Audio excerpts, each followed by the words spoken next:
Assalamualaikum warahmatullahi wabarakatuh. Saya Kusrini dari Universitas Amikom Yogyakarta. Pada kesempatan ini, saya akan mendiskusikan tentang database dan topik yang akan kita bahas adalah tentang DML atau Data Manipulation Language sebagai salah satu bagian dari SQL. Apa itu SQL? Sudah kita bahas dalam video sebelumnya, yaitu yang membahas tentang MySQL ya. Di sana ada SQL atau Structure Query Language, yaitu bahasa yang digunakan untuk berkomunikasi dengan database. Ada beberapa macam SQL yang sudah kita bahas ya. Ada yang namanya Data Definition Language, ada yang namanya Data Manipulation Language atau DML ya, yang akan kita diskusikan pada hari ini. Kemudian ada juga DQL, ada DCL dan juga DTL. Oke, baik, kita fokus pada Data Manipulation Language. Oke, untuk membahas tentang DML, saya berikan satu contoh tabel ya. Di dalam tabel ini kita punya 3 kolom, yaitu name, nama, dan juga alamat ya. Data Manipulation Language atau DML yaitu bahasa tadi yang digunakan untuk mengelola isi data di dalam tabel-tabel ya. Bisa melakukan penambahan data dengan menggunakan insert, bisa mengedit data dengan menggunakan update, dan juga untuk menghapus data dengan menggunakan delete. Nah, saya akan ilustrasikan. Kalau saya ingin menambahkan satu baris data yang pertama ini ya, 2514 Siska Jogja ya, maka saya akan gunakan perintah insert. Kalau saya ingin mengubah data alamat Jogja menjadi Yogyakarta, maka saya akan menggunakan update.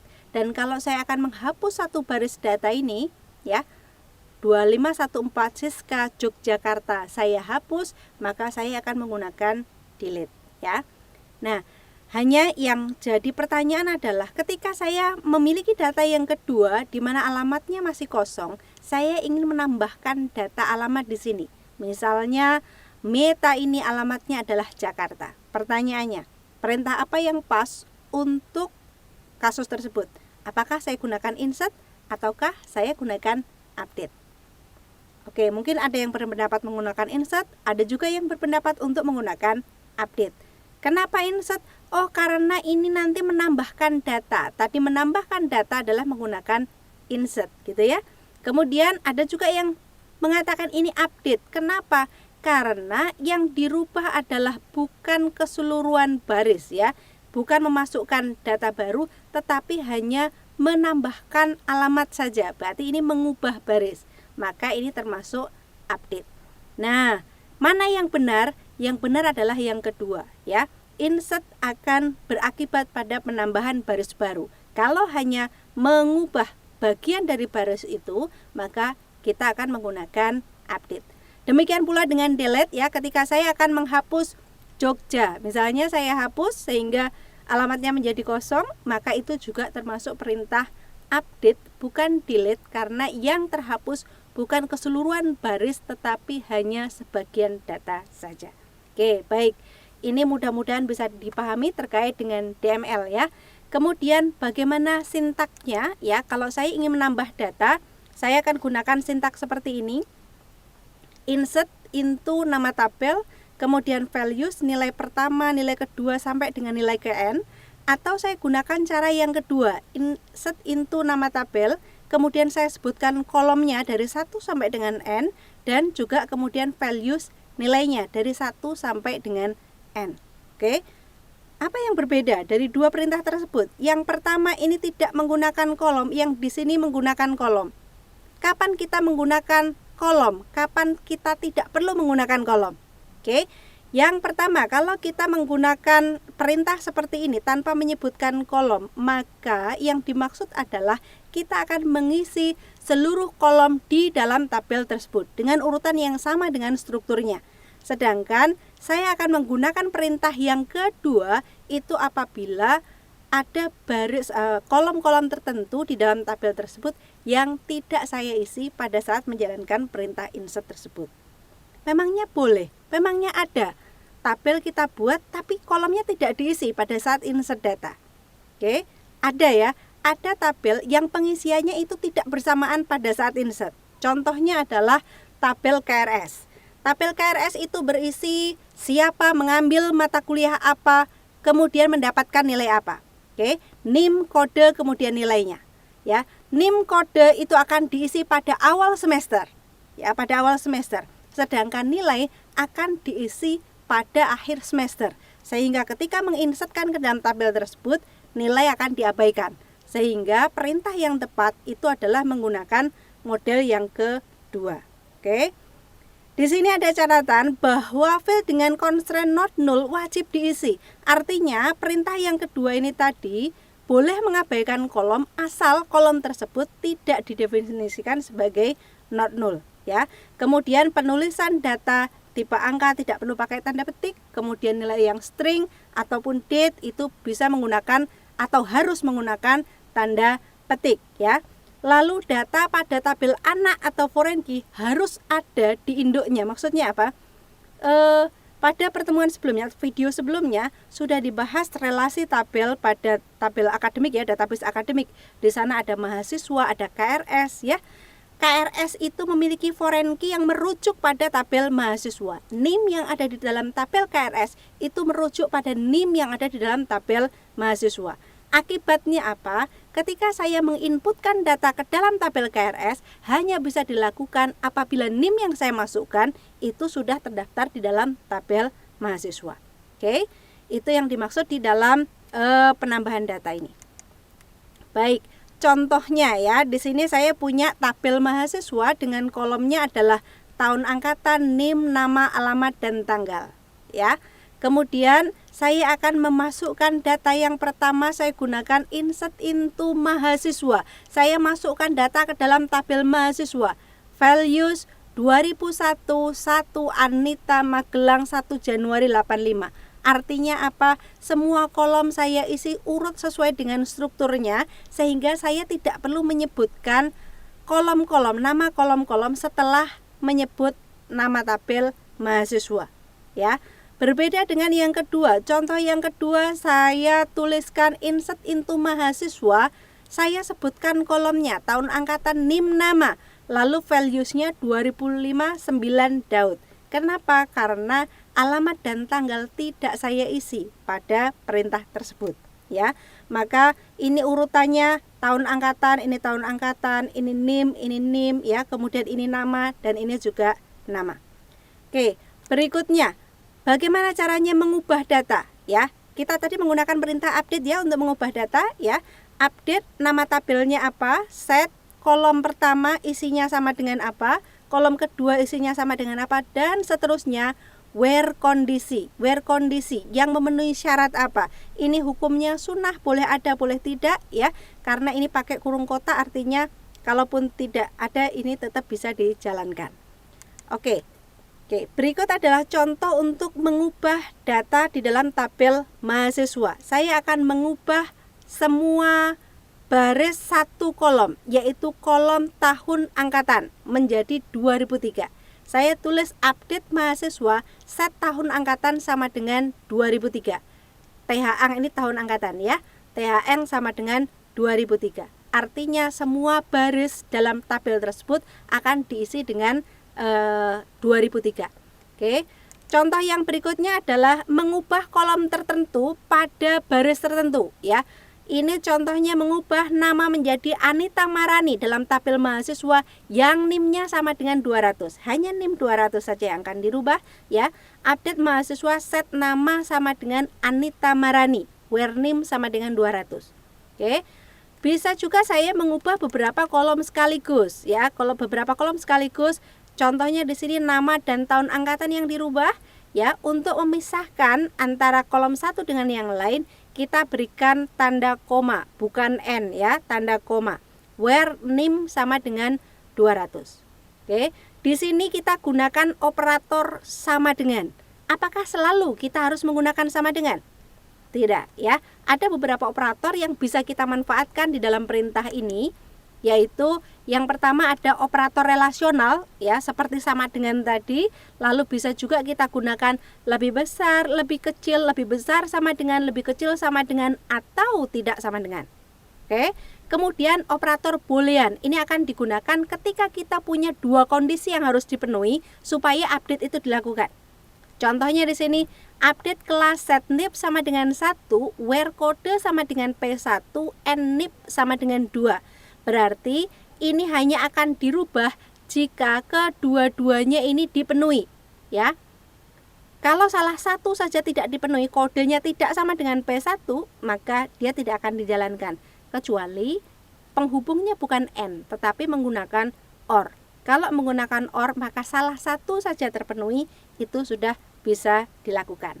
Oke, kemudian penggunaan not ini sama dengan tanda tidak sama dengan, ya. Lalu bisa juga kita manfaatkan di sini. Ketika kita punya dua atau lebih begitu ya kondisi, lalu kita bisa hubungkan dengan not, misalnya where not dalam kurung kode sama dengan P1 and NIP sama dengan 2, ya, artinya yang tidak memenuhi syarat itu, sebaliknya begitu ya. Oke. Baik, berikutnya adalah operator between dan not between, ya. Di sini contohnya update kelas setNIP sama dengan 1, where ID kelas between 1 and 3, di antara 1 dan 3. Berarti yang dirubah 1, 2, 3. Kalau not between berarti selain 1, 2, 3. Oke. Kemudian berikutnya adalah penggunaan in dan not in, ya. Update kelas setNIP sama dengan 1, where ID kelas in 1, 2, 3 sama dengan between tadi. Yang akan dirubah adalah 1, 2, 3 ID kelasnya. Yang ID kelasnya 1, 2, 3. Lalu apa bedanya antara between dengan in? Kapan kita gunakan between? Kapan kita gunakan in? Oke. Ya. Misalnya saya akan mengubah data yang ID kelasnya adalah 1, 2, 3, 4, 5 dan seterusnya sampai dengan 1000. Maka saya akan memilih perintah between. Karena dengan between saya cukup menyebutkan ujung dan ujung. Between 1 and 1000. Tidak perlu menyebut keseluruhan data yang ada di tengah. Ya, kalau in saya harus menyebutkan satu persatu. Lalu apa gunanya in? Ya, kalau sudah ada between. In dipakai ketika yang dirubah tidak semua di dalam ring tersebut. Misalnya nomor 1, 5, 7, 200, 257, 259, 705 dan seterusnya. Maka kita harus mengubah satu persatu dengan menyebutkan angka yang akan dirubah tadi itu di dalam in. Oke. Baik, berikutnya adalah penggunaan is null, ya. Is null artinya tidak bernilai nol, ya. Is not null yang bernilai nol, is null yang bernilai nol, sedangkan is not null adalah yang tidak bernilai nol, ya. Penulisannya update mahasiswa set tanggal sama dengan 21 Agustus 89 misalnya, where tanggal is null. Apa boleh pakai sama dengan nol, where tanggal sama dengan nol? Tidak bisa, ya. Kalau kita gunakan tanggal sama dengan nol, maka kita tidak akan mendapatkan data yang dimaksud, ya. Kecuali sama dengan itu digunakan di dalam set assignment. Saya akan mengubah tanggal menjadi 0, maka set tanggal sama dengan 0. Tapi kalau saya akan mencari yang bernilai 0, maka where tanggal is 0. Atau yang selain 0 berarti is not 0. Oke. Baik, berikutnya terakhir, kondisi yang terakhir penggunaan like, ya. Kita gunakan like atau not like. Ini operasi string, ya. Kita menggunakan while chart, ada persen, ada underscore, ya, kurung kotak, ya, dan sebagainya. Kemudian contoh di sini adalah update mahasiswa set alamat sama dengan 0, where nama like dalam petik, ya, persen a persen. Apa artinya ini? Persen artinya beberapa karakter sembarang, ya. Artinya ini beberapa karakter sembarang, kemudian diikuti a, lalu diikuti lagi beberapa karakter sembarang. Beberapa itu bisa 0, bisa banyak. Artinya yang dicari adalah data mahasiswa yang namanya ada A-nya, mau di depan, di tengah, di belakang, tidak masalah. Oke, dengan demikian, ya, kalau saya punya contoh data nama di sini ada Erike, Mirna, Ani, Kakak, Ubaid, ya, yang masuk dalam kategori like persen A persen tadi adalah Erike tidak, ya, karena tidak ada A-nya. Mirna dia masuk. Ani ini akan masuk kalau kita softwarenya tidak case sensitif, ya. Kakak, Ubaid, ya. Kemudian kalau menggunakan persen A, artinya apa? sembarang huruf diikuti A, setelah itu tidak ada huruf lagi. Artinya bahwa A itu di akhir kata, di akhir nama. Namanya terakhirnya adalah A. Maka yang masuk di sini adalah Mirna dan Kakak. Oke, yang berikutnya like underscore A persen. Underscore ini artinya satu karakter sembarang. Ya, huruf pertamanya sembarang, huruf keduanya harus A, ya. Kemudian berikutnya sembarang. Oke, berarti yang memenuhi syarat di sini adalah Mirna tidak ya, Kakak memenuhi karena huruf keduanya adalah A. Oke, yang berikutnya ini agak sulit sedikit, like persen A sampai dengan K, A persen. Ya, artinya apa? Ini huruf sembarang kemudian diikuti oleh huruf A sampai dengan K, kemudian ada A-nya, lalu sembarang. Artinya harus ada A-nya ya, Erika tidak masuk. Lalu di depan A itu ada huruf antara A sampai dengan K. Mirna masuk tidak? Depannya adalah N. N itu K, L, M, N ya. Setelah K, maka dia tidak masuk ya. Di sini yang disebutkan kakak, kenapa kakak? Karena di depannya A itu ada huruf K yang diantara A sampai dengan K ya. Selain itu masih ada satu nama lagi yang harusnya masuk di sana yang belum saya tuliskan di sini. Oke, silahkan teman-teman untuk mencari mana di antara nama-nama ini yang harusnya masuk di sini yang belum saya masukkan. Ada huruf A, depannya adalah huruf antara A sampai dengan K. Oke, sudah ketemu? Kalau masih perlu waktu silahkan untuk di pause. Oke, ya betul. Jawabannya adalah Ubaid ya, Ubaid. Kenapa Ubaid? Karena B itu adalah A sampai dengan K. Oke, jadi di sini harusnya masih ada Ubaid. Yang terakhir ini pakai caping. Caping ini artinya not ya. Satu karakter sembarang di luar ring. Yang dicari justru yang di luar ring tersebut. Maka ada A sampai dengan K. Di luar A sampai dengan K. Maka yang masuk itu justru Mirna karena N ini di luar ring. Oke, mudah-mudahan ini bisa dipahami ya. Ini untuk update ya, penggunaan kondisi di dalam where tadi. Baik, berikutnya perintah terakhir di dalam DML yaitu untuk menghapus data, kita gunakan perintah delete ya. Delete from nama tabel where kondisi, lagi-lagi ini hukumnya sunnah, boleh ada boleh tidak ya. Contohnya adalah delete from mahasiswa where nama sama dengan Anita. Maka perintah ini akan menghapus semua data mahasiswa yang namanya Anita ya. Hati-hati dengan perintah ini karena bisa jadi yang dimaksud adalah Anita tertentu, tetapi yang terhapus bisa jadi banyak Anita ya. Kalau kita ingin menghapus satu nama tertentu, satu orang tertentu, maka gunakanlah di sini where-nya adalah primary key-nya yaitu name ya. Kalau terpaksa kita menggunakan seperti ini, pastikan teman-teman bisa lakukan select dulu, dilihat datanya apakah betul itu yang dimaksud. Kalau sudah yakin baru dilakukan delete ya.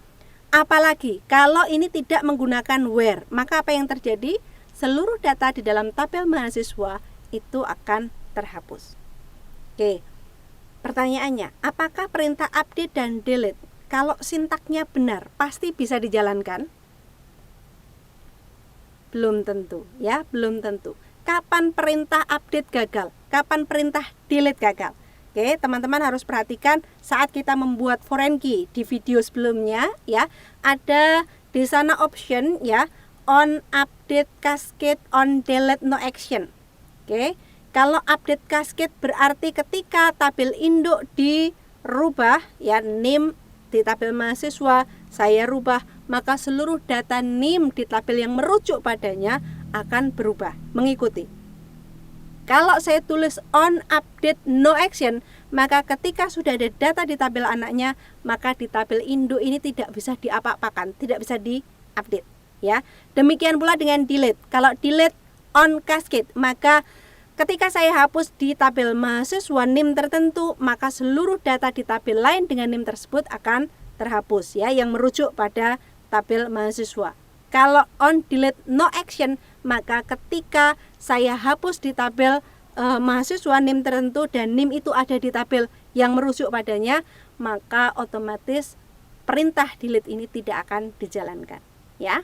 Oke, baik. Teorinya sedikit ya tentang DML. Ini berikutnya akan saya berikan latihan. Teman-teman bisa melihat video sebelumnya bagaimana kita membuat database. Di sana di bagian description juga sudah saya sertakan script untuk membuat database-nya dengan menggunakan MySQL. Kemudian di dalam video ini pun saya siapkan di dalam description perintah untuk memasukkan data ke dalam tabel tersebut. Oke, setelah datanya terisi, teman-teman bisa melakukan latihan untuk mengubah data. Saya berikan 5 soal untuk merubah data, ya. Kemudian teman-teman juga bisa menghapus data, lalu juga bisa melakukan penambahan data. Baik, demikian yang bisa saya sampaikan tentang Data Manipulation Language atau DML. Mudah-mudahan ini bermanfaat untuk kita semua. Dan tunggu video selanjutnya yang akan membahas tentang bagaimana menampilkan informasi dari dalam database kita. Terima kasih. Wassalamualaikum warahmatullahi wabarakatuh.